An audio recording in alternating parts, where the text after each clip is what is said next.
Hello students, welcome to Streamax channel. இன்னைக்கு நம்ம என்ன பார்க்க போறோம்னா 11th standardல 8th chapter vector algebraல வந்து addition between two vectors வந்து பார்க்க போறோம். So vector additionல வந்து first rule என்னன்னு பாத்தீங்கன்னா triangular law of vector addition.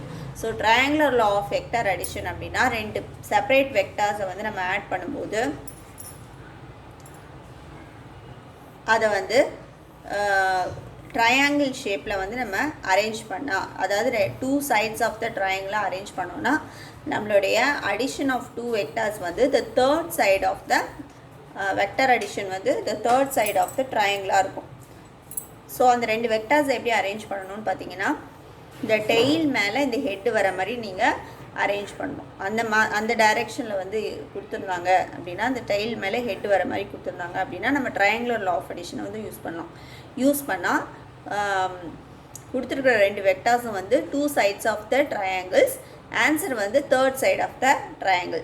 So answer வந்து இதுதான், ஏசி வெக்டார் தான் நம்மளுக்கு ஆன்சராக வரும். Third side of the triangle அதோடைய டைரெக்ஷன் எப்படி இருக்குன்னு பார்த்தீங்கன்னா இந்த பிசி வெக்டாருக்கு வந்து ரிவர்ஸில் இருக்கும். பிசி வெக்டாருடைய ரிவர்ஸ் ஆர்டரில் இருக்கும். So R vector equal to R வெக்டார்ன்றது sum of the two vectors. R vector equal to A vector plus B vector.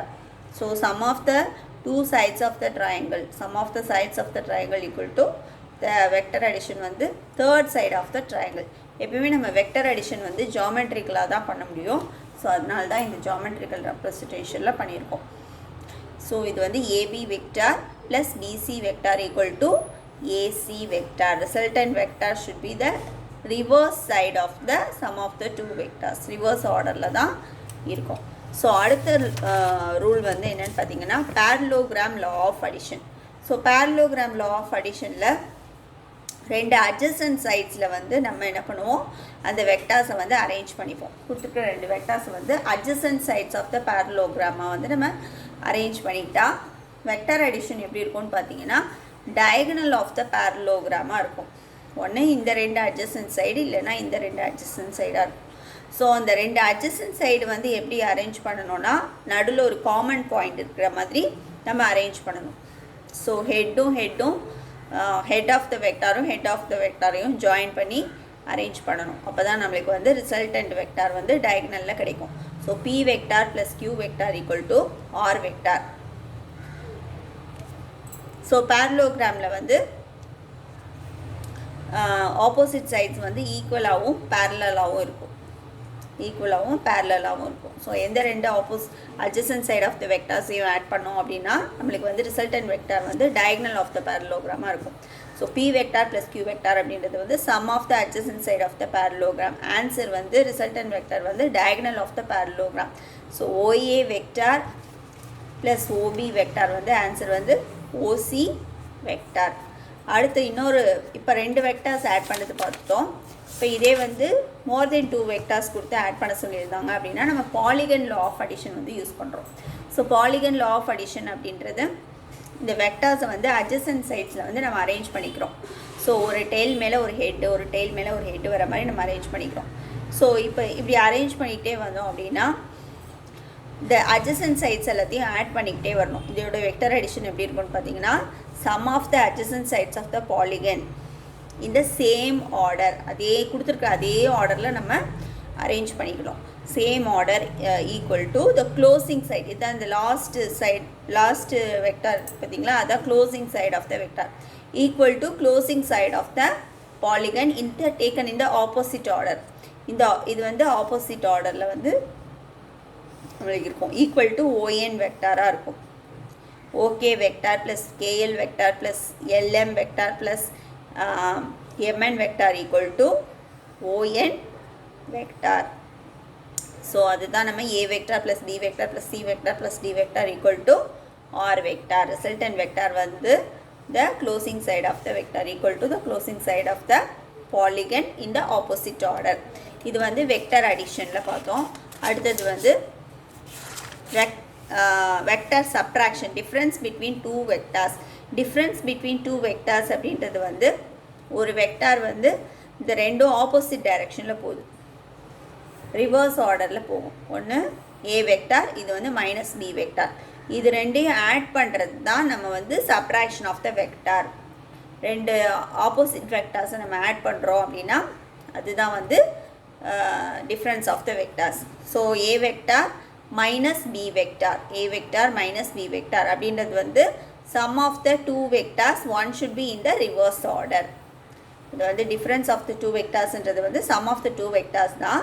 But the second vector வந்து reverse orderல நம்ம ஆட் பண்ணுறோன்னு அர்த்தம். So a vector minus b vector equal to the third side of the triangle இருக்கும் c vector. இது வந்து difference between the two vectors. இப்போது vector அடிஷனுடைய ப்ராப்பர்ட்டிஸ்லாம் என்னென்னு பாருங்கள். அசோசியேட்டிவ் ப்ராப்பர்ட்டி வந்து ஹோல்ட் ஆகும். ஸோ இந்த மூணையும் வந்து நீங்கள் எந்த ஆர்டரில் ஆட் பண்ணாலும் நம்மளுக்கு வந்து ஆன்சர் வந்து சேமாக தான் இருக்கும். அடுத்து காம்படேட்டிவ்லாம், ஸோ இது ரெண்டு வெக்டாரை ஆர்டர் சேஞ்ச் பண்ணி ஆட் பண்ணாலும் நம்மளுக்கு சேம் ஆன்சர் வரும். அடுத்தது அடிட்டிவ் இன்வர்ஸ், அடிட்டிவ் இன்வர்ஸ் வந்து எக்ஸிஸ்ட் ஆகும். ஸோ ஏயோடைய அடிட்டிவ் இன்வர்ஸோடு அதை ஆட் பண்ணால் நம்மளுக்கு வந்து என்ன கிடைக்கும், ஐடென்டிட்டி எலிமெண்ட் வந்து கிடைக்கும். ஸோ அடிட்டிவ் இன்வர்ஸ் வந்து அதோடைய ரிவர்ஸ் தான் வந்து ஒரு வெக்டாருக்கு அதோடைய ரிவர்ஸ் தான் வந்து அடிட்டிவ் இன்வர்ஸாக இருக்கும். அதே மாதிரி அடிட்டிவ் ஐடென்டிட்டியும் வந்து எக்ஸிஸ்ட் ஆகும். ஸோ அடிட்டிவ் ஐடென்டிட்டியோட ஆட் பண்ணோன்னா அதே சேம் வெக்டார் கிடைக்கும். So A vector plus 0 vector add பண்ணாலும் 0 vector plus A vector add பண்ணாலும் ஏ வெக்டார் ஆகும். ஸோ அப்போ அடிட்டிவ் வெக்டார் வந்து என்னன்னு பார்த்தீங்கன்னா இதில் வந்து 0 வெக்டார். ஸோ இப்போ நம்ம வந்து வெக்டார் அடிஷன் இதெல்லாம் பார்த்தோம் இல்லையா. So vector addition, vector subtraction, அதோடைய ப்ராப்பர்ட்டிஸ் எல்லாம் பார்த்தோம். அதுக்கப்புறம் பார்த்தீங்கன்னா scalar multiplication of A vector. So ஒரு வெக்டாரையும் ஒரு ஸ்கேலாரையும் மல்டிப்ளை பண்ணால் என்ன வருதுன்னு பாருங்கள். ஸோ ஏ வெக்டார் இது வந்து ஒரு வெக்டாரை எம்ன்றது ஸ்கேலாரை வந்து நம்ம ஆட் பண்ணுறோம், மல்டிப்ளை பண்ணுறோம். ஸோ இது ரெண்டையும் மல்டிப்ளை பண்ணால் எப்படி இருக்கும்னு பார்த்தீங்கன்னா எம்ஏ வெக்டார் அப்படின்னு கிடைக்கும். ஸோ இந்த எம்மோடைய வேல்யூ, இந்த ஸ்கேலார் வந்து 0வாக இருந்துச்சுன்னா நம்மளுடைய ஸ்கேலார் ப்ராடக்ட்டும் வந்து 0வாக இருக்கும். ஸோ இந்த ஸ்கேலார் வந்து பாசிட்டிவில் இருந்துச்சு அப்படின்னா ப்ராடக்ட் எம்ஏ வெக்டார் வந்து எம்ஏ வெக்டாரும் ஏ வெக்டாரும் எப்படி இருக்கும், லைக் வெக்டாராக இருக்கும். பாசிட்டிவாக இருந்தால் ரெண்டுமே லைக் வெக்டாராக இருக்கும். அடுத்தது எம் வெக்டார், இந்த ஸ்கேலார் வந்து நெகட்டிவாக இருந்துச்சு, எம் வந்து நெகட்டிவாக இருந்துச்சுன்னா ஏ வெக்டாரும் எம்ஏ வெக்டாரும் அன்லைக் வெக்டார்ஸாக இருக்கும். இப்போ ப்ராப்பர்ட்டிஸ் ஆஃப் ஸ்கேலார் மல்டிப்ளிகேஷன் பார்க்கலாம். ஸோ ப்ராப்பர்ட்டிஸ் ஆஃப் ஸ்கேலார் மல்டிப்ளிகேஷனில் பார்த்தீங்கன்னா ஏ வெக்டார் பி வெக்டார் ரெண்டு வெக்டார்ஸ் எடுத்துருக்கோம், எம்என் வந்து ஸ்கேலார்ஸ். ஸோ அப்போ இது வந்து அசோசியேட்டிவ் ப்ராப்பர்ட்டி வந்து ஹோல்ட் ஆகுது. எம் இன்ட்டு என் இன்ட்டு ஏ வெக்டார், அதை வந்து எப்படி வேணாலும் நீங்கள் சேஞ்ச் பண்ணி மல்டிப்ளை பண்ணிட்டாலும் நம்மளுக்கு என்ன ஆகும், ஆன்சர் வந்து ஈக்குவலாக தான் வரும். அதுக்கப்புறமா M plus N of A vector. So இதில் டிஸ்ட்ரிபியூட்டிவ், இதை வந்து டிஸ்ட்ரிபியூட் பண்ணிக்கலாம். டிஸ்ட்ரிபியூட்டிவ் பண்ணோன்னா MA vector plus NA vector வந்து டிஸ்ட்ரிபியூட்டில் வந்து ஹோல்ட் ஆகுது. அடுத்தது எம் இன்ட்டு, இப்போ வெக்டாரை வந்து நம்ம ஸ்கேலாருக்குள்ளே டிஸ்ட்ரிபியூட் பண்ணோம், இதில் ஸ்கேலாரை வந்து வெக்டாருக்குள்ளே வந்து டிஸ்ட்ரிபியூட் பண்ணால் நம்மளுக்கு வந்து டிஸ்ட்ரிபியூட்டிவ் ஹோல்ட் ஆகுது MA vector plus MP vector. Distribute பண்ணுற ஆன்சரும் இந்த ஆன்சரும் சேமாக வரும். அதே மாதிரி மாடுலஸ் எடுத்தோம் அப்படின்னா மாடுலஸ் ஆஃப் எம்ஏ வெக்டார் வந்து செப்பரேட்டாக நம்ம பிரித்து எழுதிக்கலாம். Modulus of M vector into modulus of A vector. இதெல்லாம் வந்து ஸ்கேலார் மல்டிப்ளிகேஷனுடைய ப்ராப்பர்ட்டிஸ். அதுக்கடுத்தது பேரலல் வெக்டார்ஸ். பேரலல் வெக்டார்ஸ் அப்படின்றது நம்ம ஏற்கனவே பார்த்தோம் இல்லையா. ஸோ அது வந்து ஆங்கிள் பிட்வீன் த ஆங்கிள்ஸ் வந்து எப்படி இருக்கும், அது ரெண்டு இதுக்கும் நடுவில் வந்து same angle between the vectors வந்து 180 ஆப்போசிட்டில் இருந்ததுன்னா 180 இருக்கும், சேமாக போச்சு அப்படின்னா 0 டிகிரியாக இருக்கும். ஸோ அப்போ அது என்ன கண்டிஷனில் போகும் அப்படின்னு பார்த்தீங்கன்னா A vector equal to the scalar multiplication. இதோட லேம்டாவை வந்து இந்த லேம்டான்ற ஸ்கேலாரை வந்து மல்டிப்ளை பண்ணால் என்ன இருக்குமோ அதுக்கு ஈக்குவலாக இருக்கும். ஸோ ஏ வெக்டார் ரெண்டுமே பேரலல் வெக்டாராக இருக்கணும்னா A vector equal to lambda times B வெக்டாராக இருந்துச்சு அப்படின்னா ஒரு ஸ்கேலாரோட மல்டிப்ளை பண்ணுறதுக்கு ஆன்சர் ஈக்குவலாக இருந்துச்சுன்னா அது ரெண்டும் பேரலல் வெக்டார் அப்படின்னு சொல்லுவோம். ஸோ ஏ வெக்டாரும் பி வெக்டாரும் பேரலாக இருக்கணும்னா A vector should be equal to lambda times B vector. Lambda வந்து பாசிட்டிவாக இருந்துச்சு, அந்த ஸ்கேலார் வந்து பாசிட்டிவாக இருந்துச்சுன்னா இது ரெண்டும் சேம் டைரெக்ஷனில் போகுதுன்னு அர்த்தம். ஸோ லேம்டா வந்து நெகட்டிவாக இருந்துச்சுன்னா இந்த ஏ வெக்டாரும் லேம்டா பி வெக்டார் இது ரெண்டுமே வந்து ஆப்போசிட் டைரெக்ஷனில் வந்து மூவ் ஆகுதுன்னு அர்த்தம்.